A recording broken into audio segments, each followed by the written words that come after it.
సభకు నమస్కారం. ఈ రోజున సోదరి రాయపాటి శైలజ గారిని మహిళా కమిషన్ చైర్పర్సన్గా నియమించడం అనేది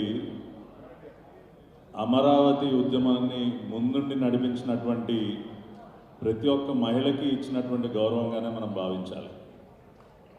ఎందుకంటే అన్ని రోజుల పాటు ఆ ఉద్యమం అంత ఉధృతంగా సాగింది, ఒక మంచి విజయాన్ని పొందగలిగింది అంటే దానిలో ప్రముఖ పాత్ర ఆ ఉద్యమ మహిళలదే.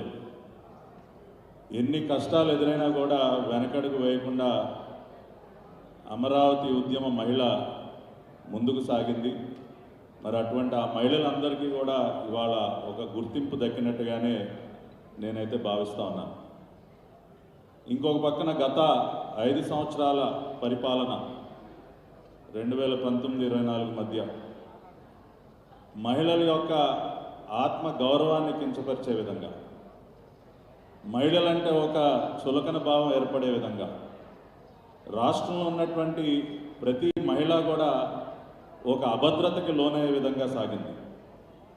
ఈ రోజున దానిని పూర్తిగా మార్చాల్సినటువంటి పరిస్థితి.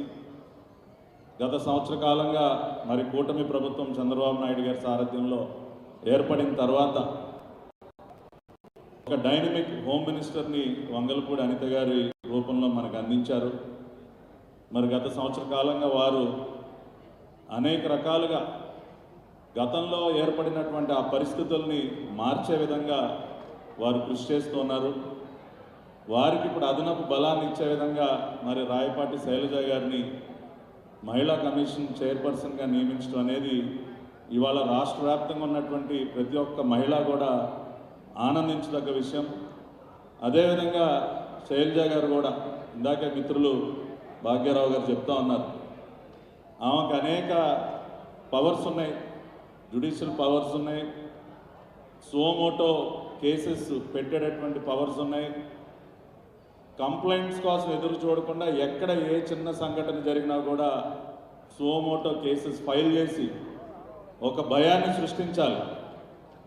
మహిళ పట్ల ఎవరైనా కానీ మళ్ళీ ఇంకొకసారి చులకన భావనతో కానీ ఇంకొక రకంగా కానీ కన్నెత్తి చూడకుండా ఒక భయాన్ని, మళ్ళీ ఒక డిసిప్లిన్ని రాష్ట్రంలో తీసుకురావాలి.